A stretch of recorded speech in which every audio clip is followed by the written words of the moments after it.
बिस्मिल्लाहिर्रहमानिर्रहीम। स्टूडेंट्स, आज का हमारा टॉपिक है sequence circuits of symmetrical transmission line.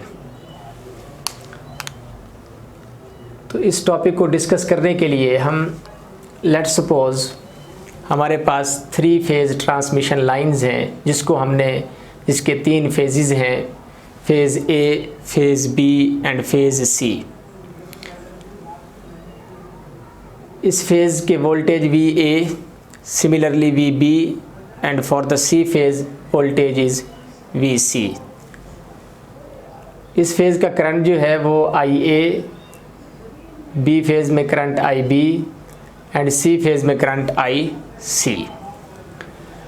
और इनका जो सेल्फ रिएक्टेंस है उसको हमने रिप्रेजेंट किया XS के साथ। सिमिलरली इसकी भी अपनी सेल्फ रिएक्टेंस, इसकी फेज़ C की भी सेल्फ रिएक्टेंस जिसको हमने XS के साथ रिप्रेजेंट किया। और इनका जो म्यूचुअल रिएक्टेंस है इसको हमने रिप्रेजेंट किया XM के साथ। इन 2 लाइनों का आपस में म्यूचुअल, फिर इसी तरह से इन 2 लाइंस का आपस में म्यूचुअल, और similarly A and C lines का फेजेस का आपस में जो म्यूचुअल है उसको हमने XM के साथ रिप्रेजेंट किया।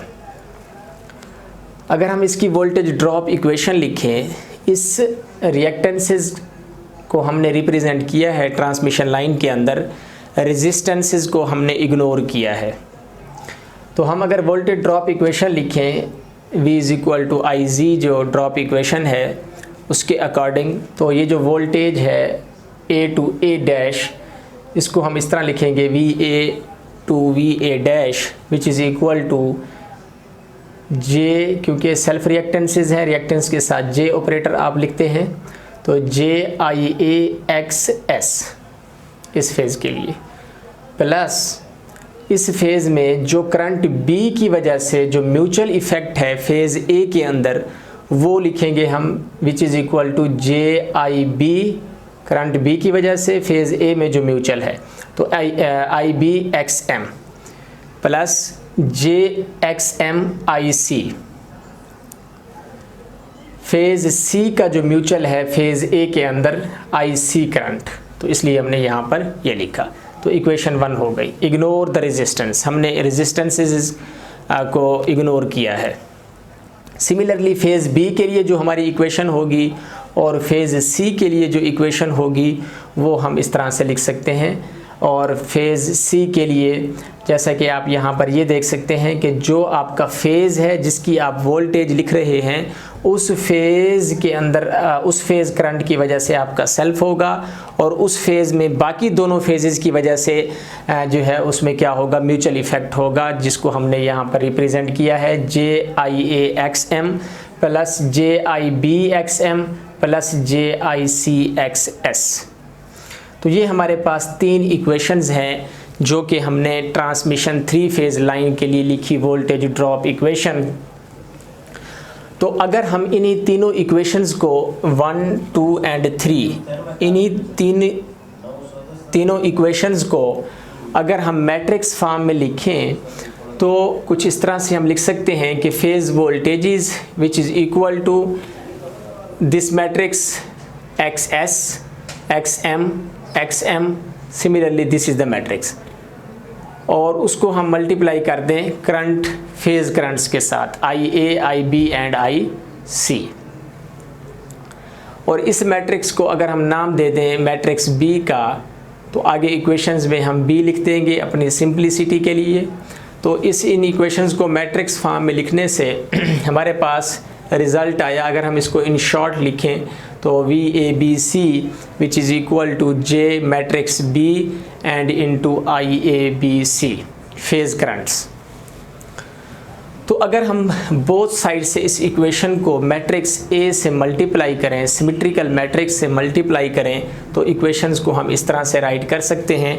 और यहाँ पर ये मैट्रिक्स क्या है, जो कि हमारी B मैट्रिक्स है, ये वाली। तो अब अगर हम A इन्वर्स से बोथ साइड से इक्वेशन को मैट्रिक्स के साथ मल्टीप्लाई करें तो this equation can be written as this. और इसका जो रिजल्टेंट है, जो रिजल्टेंट इक्वेशन होगी वो है V012 सिमेट्रिकल कंपोनेंट्स की फॉर्म में जो वोल्टेजेस हैं which is equal to Z012 into I012, symmetrical components की फॉर्म में करंट और सिमेट्रिकल कंपोनेंट्स इम्पीडेंस और इसी तरह से सिमेट्रिकल कंपोनेंट्स वोल्टेजेस। तो ये इक्वेशन होगी। इट मीन्स कि ये जो आपके पास है मैट्रिक्स, यहाँ से J A इन्वर्स और B मैट्रिक्स इसी तरह से A, ये हमारे पास क्या कहलाती है Z012, ये वाली, जिसको हम यहाँ पर ये लिख सकते हैं कि Z012 which is equal to J A inverse into B matrix into A matrix. तो अब इस मैट्रिक्स को सॉल्व करने के लिए हमारे पास टू मेथड्स हैं। Number 1 direct multiplication method and number 2 by splitting of this matrix, by splitting the matrix. हम इस टू मेथड्स, नंबर 2 जो मेथड है बाय स्प्लिटिंग द मैट्रिक्स, इसको अगर हम यहाँ पे लिखें, इस मेथड से हम इस मैट्रिक्स को सॉल्व करें तो कुछ इस तरह से होगा कि ये जो मैट्रिक्स है B matrix XS XM XM and so on, इस मैट्रिक्स को हम लिख सकते हैं इन दिस शेप कि यहाँ पर XS minus XM 0 0 0 XS minus XM 0 and so on plus XM, सारी मैट्रिक्स है जिसके अंदर हमारे एलिमेंट्स क्या हैं, XM है, mutual reactances into matrix A। अब देखिए इन दोनों को प्लस करके देख लें आप, इस और इस मैट्रिक्स को प्लस करके देख लें, वही मैट्रिक्स आपकी बन जाएगी। इट मीन्स कि हमने इसी मैट्रिक्स को स्प्लिट कर दिया इन टू मैट्रिक्स। अब उसके बाद अगर हम यहाँ से कॉमन ले लें XS माइनस XM, तो बाकी आपके पास क्या आएगी 1 0 0 0 1 0 0 0 1, this is the matrix. Plus यहाँ से XM कॉमन ले लें तो आपके पास यूनिट मैट्रिक्स आएगी, आइडेंटिटी मैट्रिक्स। इसके साथ आप यहाँ पर A मैट्रिक्स को मल्टीप्लाई करेंगे तो अब हमारे पास अगर हम इसको और A मैट्रिक्स को इसके साथ भी मल्टीप्लाई कर दें प्लस फिर इसके साथ भी मल्टीप्लाई कर दें तो हमारे पास ये रिज़ल्ट आएगा। इसको हम नाम दे देते हैं B का और इसको नाम दे देते हैं C का। क्योंकि हमारे पास इक्वेशन लॉन्ग हो गई है, हम इसको दो पार्ट्स में कन्वर्ट कर लेते हैं। एक का नाम B रख लेते हैं, दूसरे का नाम C रख लेते हैं, फिर इसको 1 बाय 1 सॉल्व करते हैं। तो अब हम B पोर्शन को, यहाँ से ये जो पोर्शन है इसको अगर सॉल्व करें which is equal to JXS minus XM A inverse matrix और आपकी आइडेंटिटी मैट्रिक्स है और A है, इसी तरह से यहाँ पर ये हो जाएगा और हमारे पास जो रिज़ल्ट होगा वो होगा XS माइनस XM डायगनली होंगे और बाकी सारा हमारे एलिमेंट क्या होंगे, 0 होंगे। अब ये जो C है हमारे पास, इसको अगर हम सॉल्व करें which is equal to this, यहाँ पर अगर इसको हम सॉल्व करें और मैट्रिक्स A की वैल्यू पुट करें यहाँ पर और सिमिलरली इस मैट्रिक्स A की भी वैल्यू पुट करें तो इनको हम क्या करें, मल्टीप्लाई करें अगर, तो मल्टीप्लाई करने से ये हमारे पास रिज़ल्ट आएगा जो कि इक्वल होगा JXM over 3 into 3 3 3 and all other elements are 0 multiply by current A।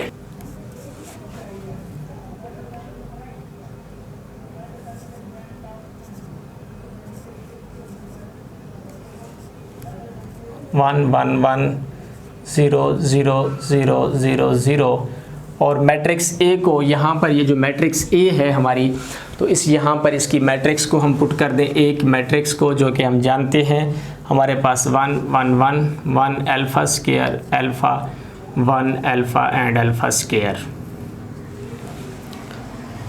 अब इस दोनों को हम मल्टीप्लाई कर दें और मल्टीप्लाई करके इसका जो रिज़ल्ट है वो अगर हम यहाँ पर लिखें तो ये होगा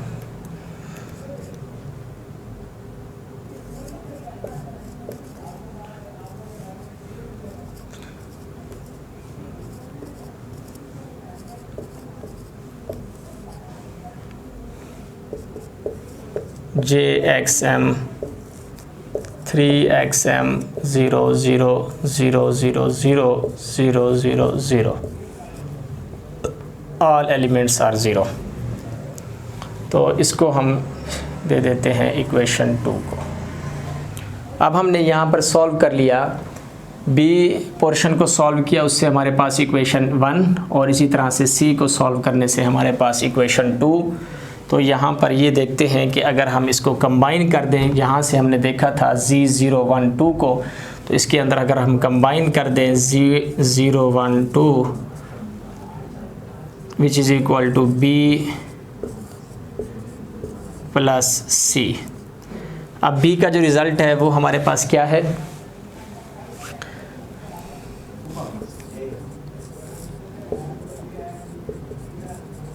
XM 0 0 0 XS minus XM 0 0 0 XM plus J 3XM 0 0 0 0 0 0 0 0। तो ये हमारे पास हो गया यहाँ तक। इसको प्लस करके हमारे पास जो फाइनल रिज़ल्ट होगा वो होगा J into XS plus 2XM 0 0 0 XS minus XM 0 0 0 XS minus XM। This is the Z012।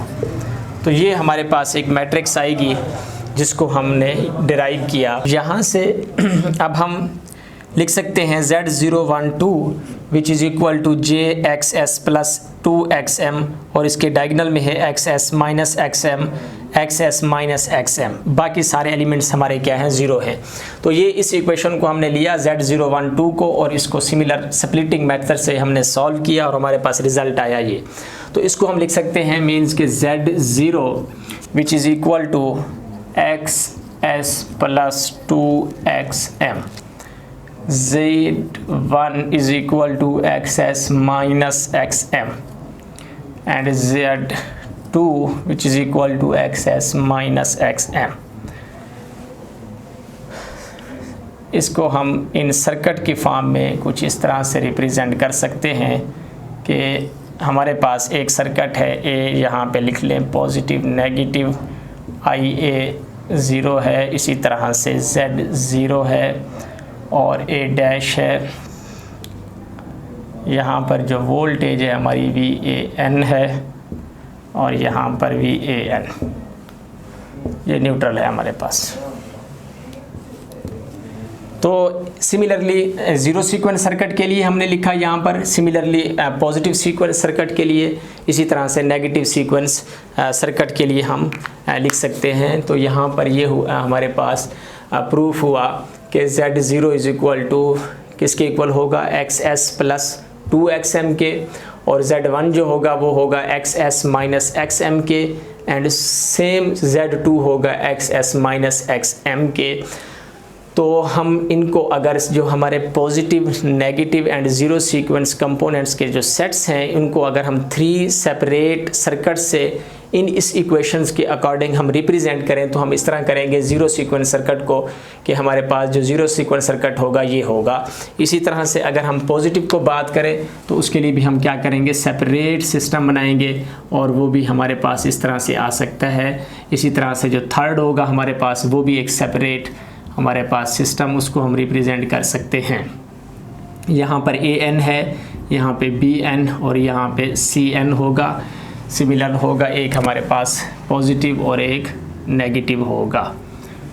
तो इसका मतलब ये हुआ कि जो हमारे ट्रांसमिशन सर्किट हैं, ट्रांसमिशन लाइन का जो हमने स्टार्ट लिया, 3 फेजेस लाइंस हैं, जिसको हमने म्यूचुअल की जो है उसका इफ़ेक्ट उसमें काउंट किया और उसको ड्राइव किया, जो हमारे पास रिजल्टेंट आया, वहाँ पर हम ये देख रहे हैं कि 3 जो सेट्स हैं ट्रांसमिशन के, पॉजिटिव और नेगेटिव और ज़ीरो सीक्वेंस सेट्स हैं, उनके जो सर्किट्स हैं उनको आप रिप्रेजेंट कर सकते हैं विदाउट म्यूचुअल इफ़ेक्ट, कि उसमें जो म्यूचुअल इफ़ेक्ट है उसको आप इग्नोर कर सकते हैं, म्यूचुअल इफ़ेक्ट के बगैर उसको रिप्रेजेंट कर सकते हैं।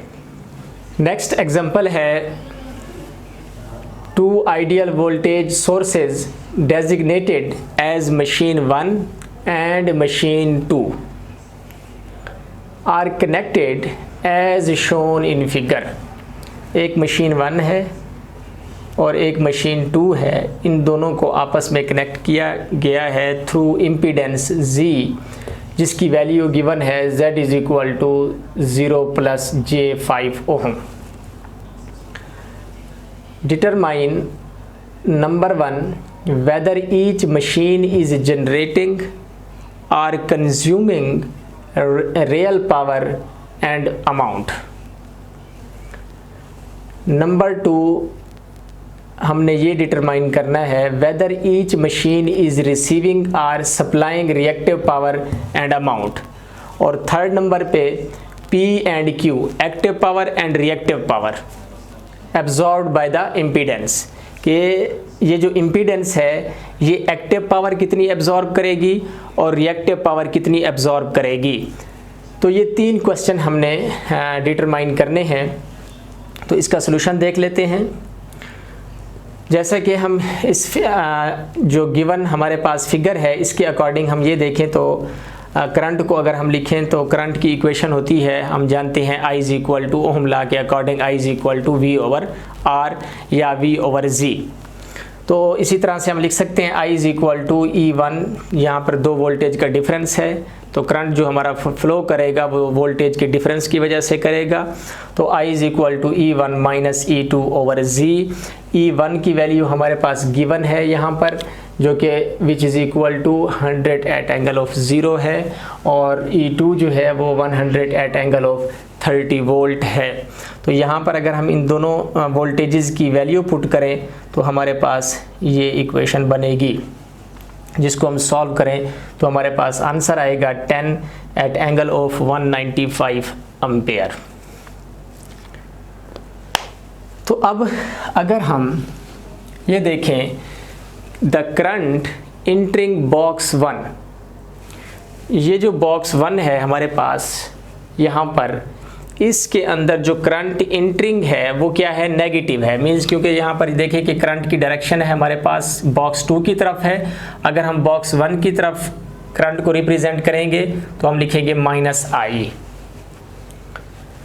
तो the current entering box 1 is -I and entering box 2 is I, क्योंकि यहाँ पर मशीन 2 में ये जो बॉक्स 2 नज़र आ रहा है ये मशीन 2 के लिए है, यहाँ पर करंट हमारे पास I होगा। सो दैट अगर हम इनकी अपरेंट पावर लिखें P1 Q1 which is equal to S1 which is equal to EI conjugate.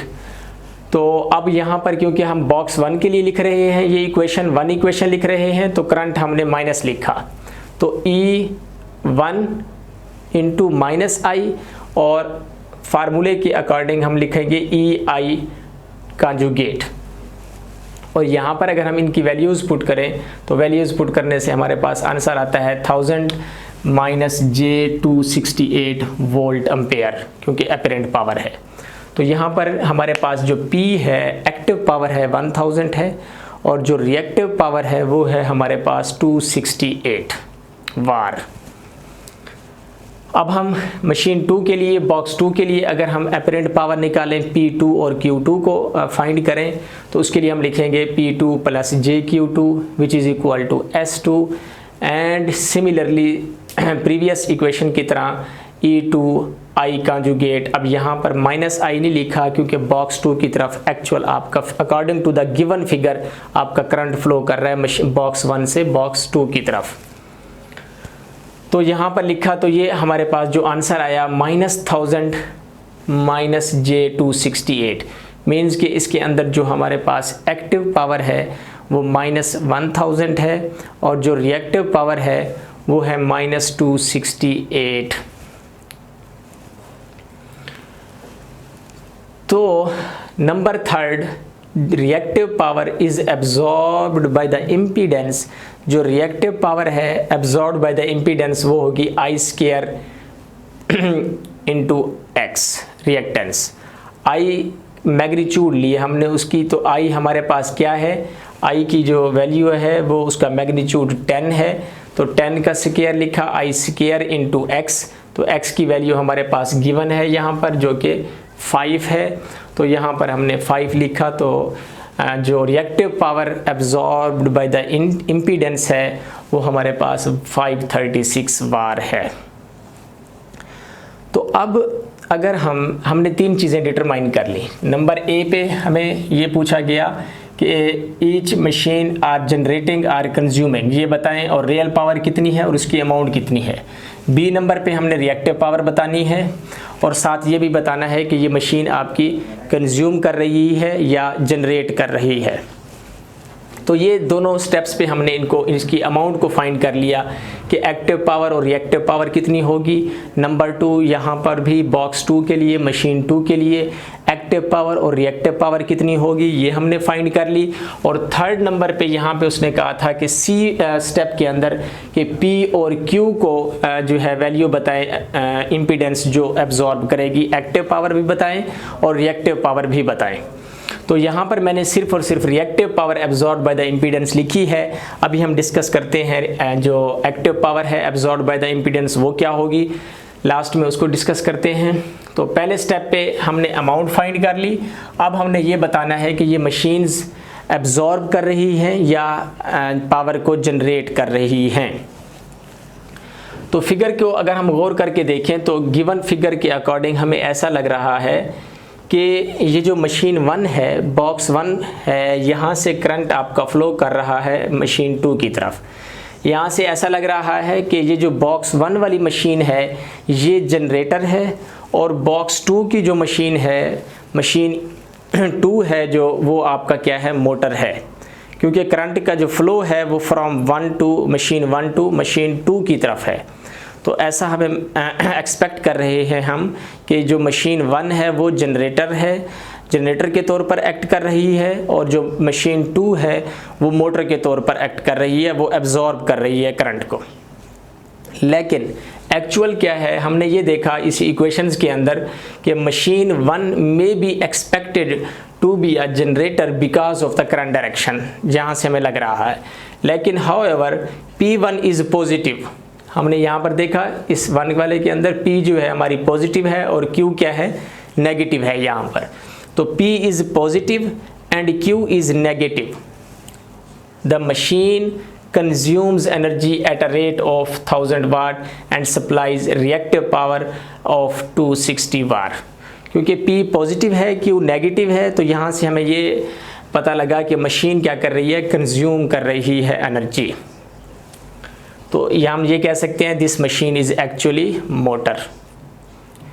अब देखिए कि जब हमने बात की यहाँ पे उसकी जो गिवन फिगर थी, गिवन डायग्राम थी, उसको देखते हुए हम ये एक्सपेक्ट कर रहे थे कि जो मशीन 1 है वो जनरेटर है और मशीन 2 जो है वो मोटर है। लेकिन जब हमने कैलकुलेशन की, एक्चुअल देखा, तो हमें ये पता लगा कि जो मशीन 1 है वो क्या है, मोटर है। अब आगे देखते हैं कि मशीन 2 क्या है। तो मशीन 2 में हमने ये देखा कि जो हमारे पास P2 है और Q2 है ये दोनों क्या हैं, नेगेटिव हैं। जब आपकी P2 और Q2 नेगेटिव हो तो वो आपकी मशीन क्या होती है, जनरेटर के तौर पर एक्ट करती है। तो ये मशीन 2 जो है वो हमारी क्या कहलाएगी, जनरेटर कहलाएगी। तो फर्स्ट 2 क्वेश्चन हमारे यहाँ पर कंप्लीट हो गए।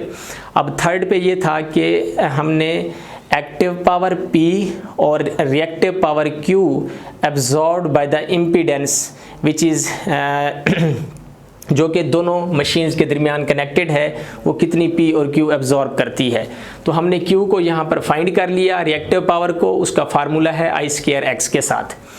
अब क्योंकि यहाँ पर अगर हम गौर करें कि जो गिवन हमारे पास इम्पीडेंस है वो है 0 + j5 ओम, मीन्स कि इसके अंदर जो रेजिस्टेंस है उसकी वैल्यू क्या है, 0 है।